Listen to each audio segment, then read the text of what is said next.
So hi folks, here we are inside now, this beautiful Born Free, and we're meeting Sam. Say hi, Sam. Hello. And just tell us your story. How did you end up here in a Born Free in the middle of the Arizona desert? Well, I was a typical cubicle worker for most of my career, IT support. And whenever I thought about retirement, basically I thought I would be bored to tears. That I wouldn't be able to afford to travel and maintain a home, and so I thought I would be pretty limited in what I could do. Then in 2008, I stumbled across some blogs of people that lived full-time in an RV. One in particular I'd like to thank, Andy Baird. You were a great inspiration to me. And I saw that and thought, wow, this could work. This could be cool.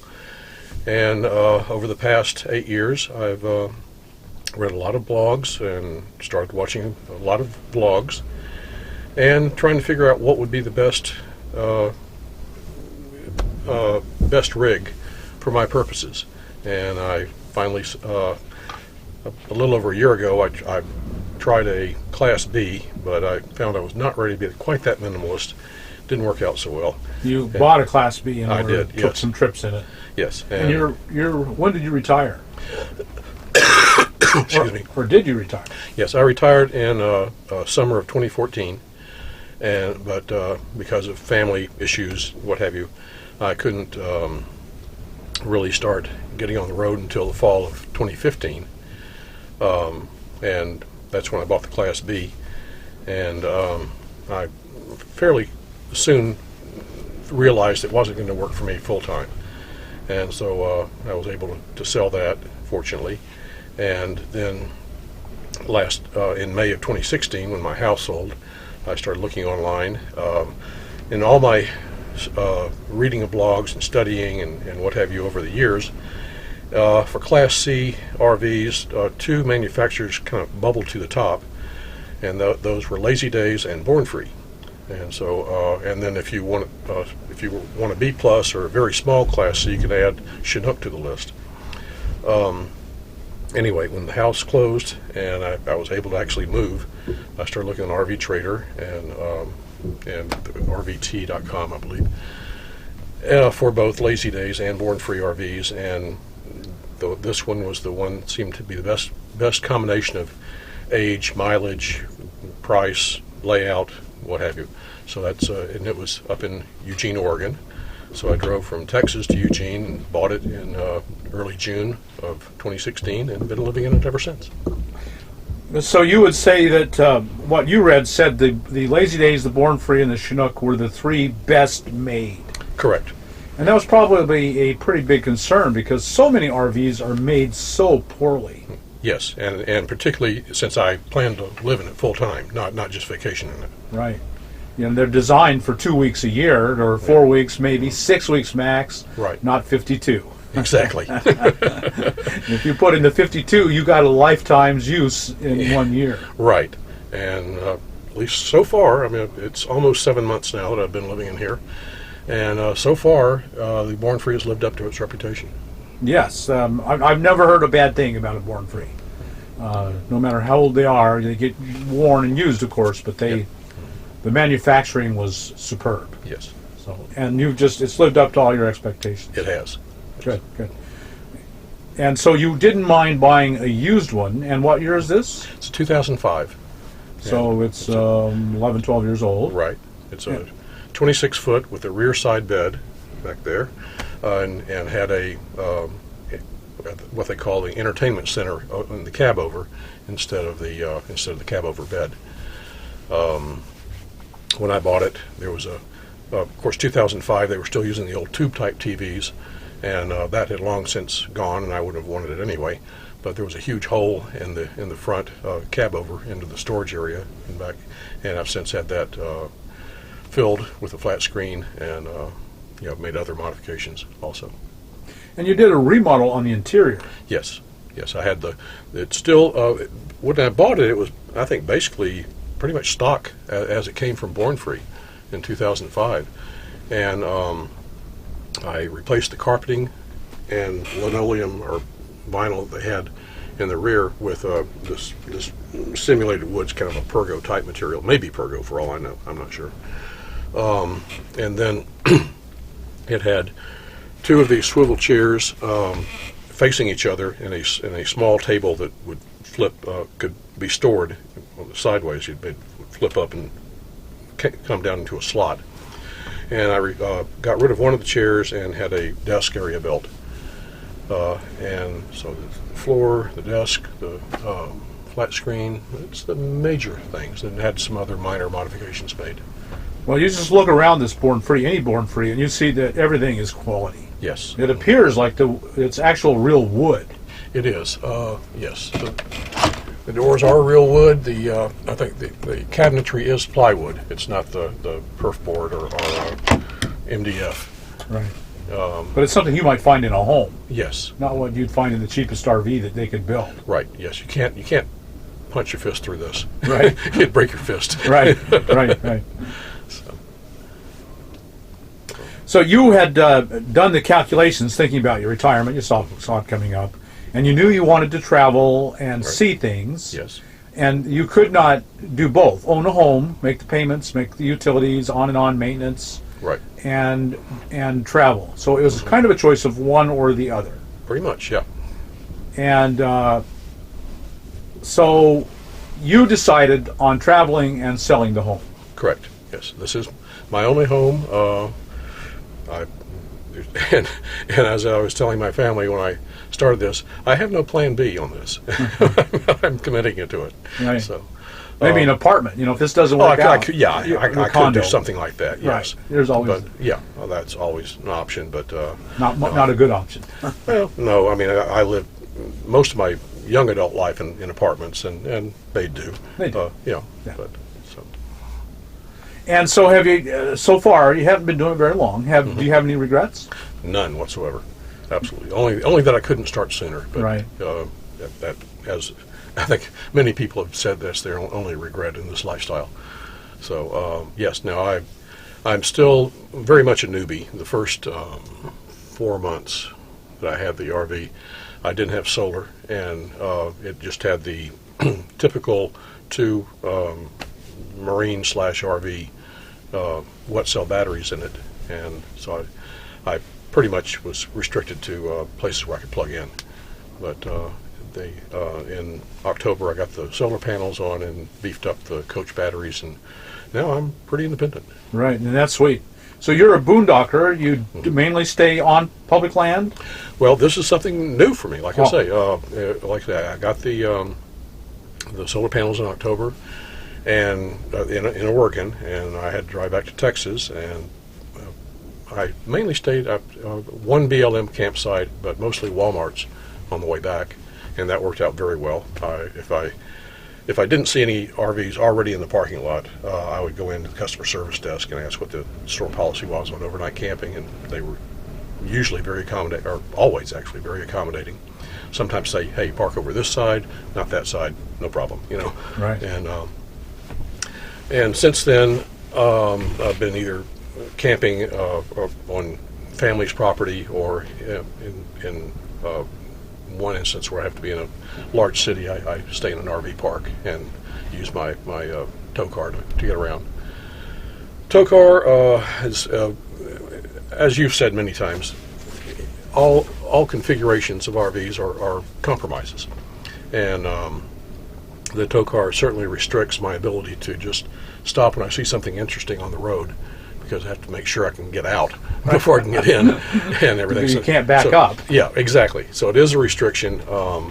However, once I get somewhere and have a base camp, or be there for a while, it's a great way to be able to get around. It is. So it's like I say, it's a compromise.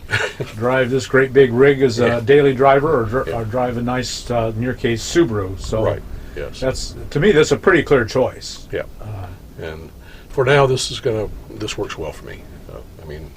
I was talking to an aunt about this last month, and she was asking if I thought of moving to a different setup, different rig, and she was very surprised when I said yes. But if I do, I'll move smaller, not larger. Really? Yes. So if you had made any one change, it would go smaller. Yes.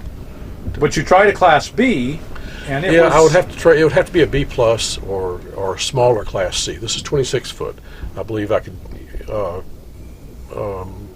little experience, I could be very comfortable in 24 or even smaller. But I still think I would need the width. And, Right. And whether and that brings up, I'm not sure it would be worth it, because with that kind of width, I'd probably still need a tow car. So, kind of why bother? Right, I would. know. That's exactly my thought. Well, that would be my very first thought too. This is great, So Rick. yes, I'm very comfortable, very happy. Like I say, there's issues with the kitchen that I want to address this year, but that's minor stuff. Overall, I'm extremely happy with this setup. So when you told all your friends and family that what you're going to do, did you get a lot of positive response or negative or? Very little negative per se. Now, I don't know what they were thinking, Right. but they were kind of okay, and a few of them, probably more than a few, thought, "Hey, wow, that sounds really cool." So, and then I have one friend that I know he's been after talking to me, after me telling him what I was going to be doing, he's been launching into blogs and vlogs, and he would love to do it. His wife, not so much.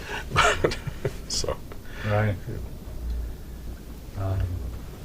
And so probably some of them were fearful. Did you hear people saying it would be dangerous? really, no, not really. Either they didn't think it through, or didn't think that far about it, or because I'm a guy, they Right. think I can handle it. Or, Right. When a woman says it, to most people it's the end of the world. Yeah, But when a guy says it, it just, okay. yeah.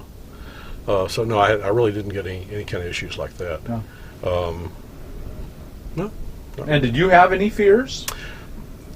Minor, although when I started with the RV, I was mainly in campgrounds, like say for the first 4 months. So I really didn't boondock until October, and by then I was used enough. I think I had enough confidence to do it, and my first few experiences were positive, and basically has been ever since. Right. So you kind of eased your way into it. Yeah. The security of the campground, and you didn't Right. have solar yet. Yeah. So that was really had no choice other than run your generator all the time. And no, I try not to do that. That's no fun for anybody. Yeah. So all my audience always wants to know, where is your income? And in your case, you just retired. I'm fortunate in that my wife was a certified financial planner, and she made sure that we invested over the years. And and then of course I sold my house. Unfortunately, my wife's health has deteriorated over the last decade, such that she's now confined to a long-term care center. And the house sold, like I say, back in May. 2/3 of the proceeds from that are dedicated to her care. The other third is what I used for the rig and to get started, basically. Right. And, the initial investment is, yes. for a very nice rig like this, is fairly steep. Yes. So, but yes, we are fortunate. A combination of luck and planning and discipline. We're moderately comfortable. So between savings, Social Security, pension, Right. you're okay. Yeah. Good. And so a lot of people in RVs do not use their indoor plumbing, either the shower or the black tanks. And do you? Oh yeah, I use it. They're there. You're using it. In fact, often in traveling, I'll pull into a rest stop just because, again, with the Toad, there's not too many places I can pull over. Pull into a rest stop, I'll just go ahead and use my own facilities Right. and not use the public ones, Right. and then get back on the road. So dumping the tanks is no big deal. It's just something you do. It's just part of the chores, part of the charm of RV life. Yes, yeah, there's not all of it's wonderful. Yeah, no, it's like you say, a chore that it has to be. It's part of the lifestyle. Right. And no, it's not that bad a deal. It's And having a bathroom, your bathroom, Exactly, with you yeah. everywhere you go, Yep. is a really huge plus. Yep. You know how clean it is Yep. and what's Right. gone on in there. Exactly, yeah.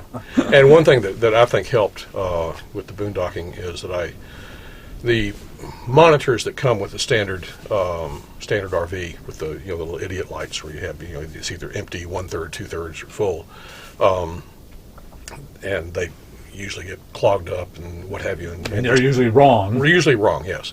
But there is something called the sea level tank monitor system, and I had that installed, and that has been great because that it uses a kind of a long struggle printed circuit board that adheres to the side of the tank, and through, I can't remember, it's inductance, capacitance, whatever, can detect the level of the tank from outside, and it gives you graduations of, I've seen roughly 4%, so it goes 0, 4%, 8, like that. Wow, it's very accurate then. Yeah, much more accurate, and so I'm much more able to closely monitor the levels of my freshwater black and gray tank.